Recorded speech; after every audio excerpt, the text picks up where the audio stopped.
আসসালামু আলাইকুম ভিউয়ার্স, বসন্তের ডেরাঘরে সবাইকে স্বাগত। সবাই কেমন আছেন? আশা করি ভালো আছেন, আমিও ভালো আছি। আজকে আপনাদের মাঝে নতুন একটি রেসিপি নিয়ে আসছি, ওলকচু দিয়ে ইলিশ।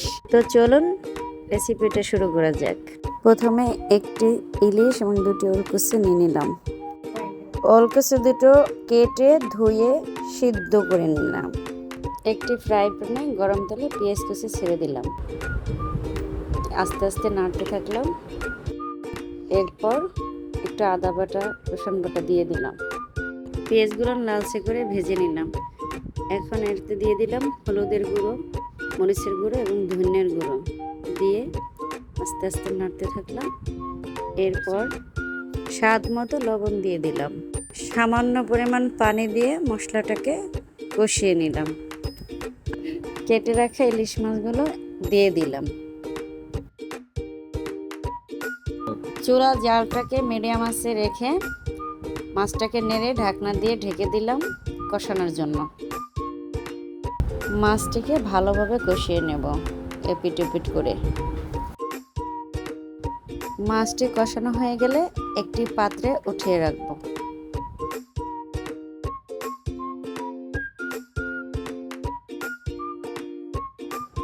কষানো মশলাগুলোর মধ্যে সিদ্ধ করা ওলকচুগুলো ছেড়ে দিলাম।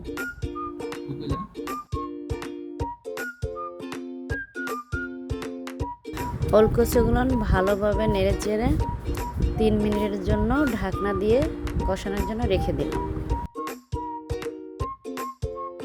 3 মিনিট পরে আবার ভালোভাবে নেড়ে চেড়ে দিয়ে 1 মগ গরম পানি এতে দিয়ে দিলাম।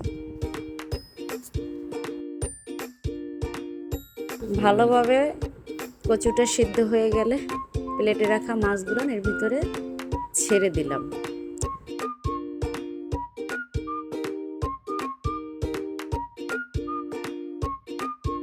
তারপর সুন্দর করে নেড়ে চেড়ে আবার এতে ঢাকনা দিয়ে ঢেকে দিলাম। 3 মিনিট পর কিছু কাঁচামরিচ দিয়ে আবার ঢেকে দিলাম।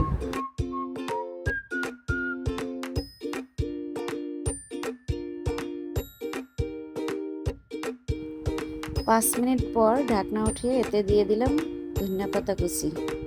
ধনিয়া পাতা কুচি দিয়ে আবার ঢেকে দিলাম 2 মিনিটের জন্য। পাতা দেওয়ার পর চুলার আঁচটি বন্ধ করে দেব। তৈরি হয়ে গেল আমাদের ওলকচু ইলিশ রেসিপি। তো ভিডিওটা ভালো লাগলে পেজটায় ফলো দিয়ে পাশে থাকুন। ধন্যবাদ সবাইকে।